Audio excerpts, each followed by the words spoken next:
Hey everyone, I'm back home in Ohio and I am working on some lotion, and it's real easy to make. It's not complicated. When I first started making this, I thought, oh my gosh, this is like crazy to make. It's so hard to make.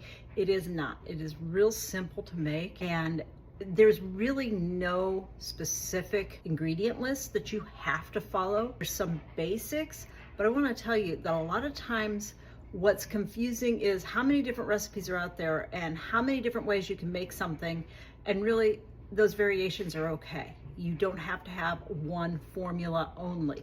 The basics is that you need to have some good, clean products in order to put in it, which I have all my products sitting out here and we're gonna go through them real quick. So my main ingredient is my coconut oil, and I like a good pure coconut oil, and I get mine from Azure Standard. So I make sure that I use a high quality coconut oil.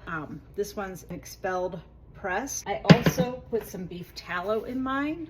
Now I got this off of Amazon.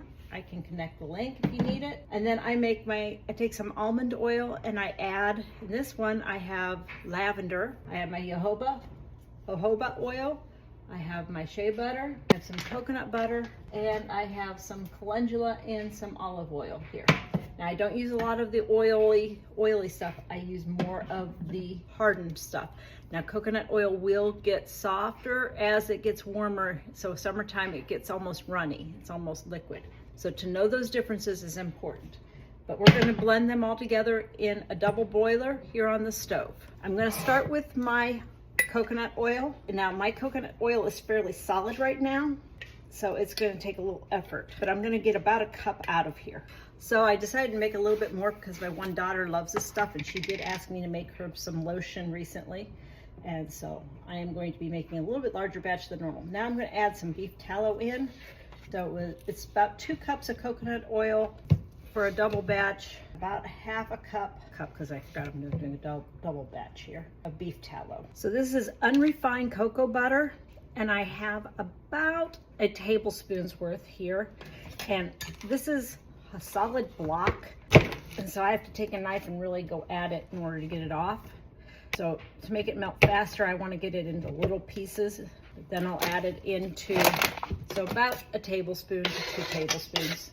So I'm going to use a tablespoon measure here and measure out about a tablespoon of jojoba oil. Now these are cosmetic grade beeswax, and so I have about a tablespoon's worth in my hand that I'm going to add in there. It firms it up a little bit.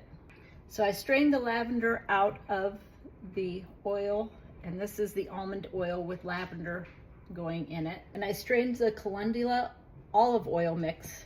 So these are infusions. These oils are infusions. They are not extracts, they're infusions.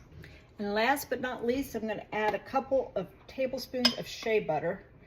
And this too gets really hard, similar to cocoa butter. And then once it's all said and done, I will add essential oils. You want to wait until the very, very end.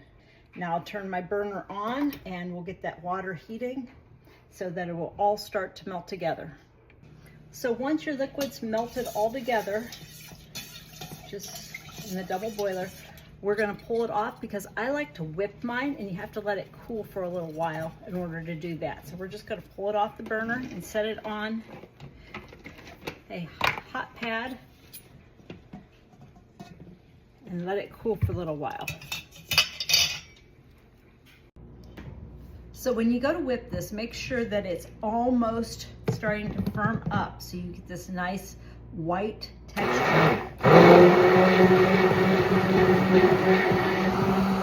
This is whipped body cream, and it's just wonderful to put on your body. It feels so good. And then we'll just simply pour it into the bowls, into the containers to use as needed. So I have my bowls ready, and in it goes. Actually, I should say jars are ready. And I'm gonna need a 4th one because I did do a double batch. Oh, it looks like maybe a 5th one's needed. There we go. 5 containers. These are all 1 cup containers.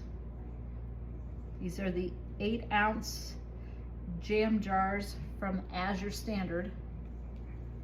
They're wide mouth. Perfect for this kind of application.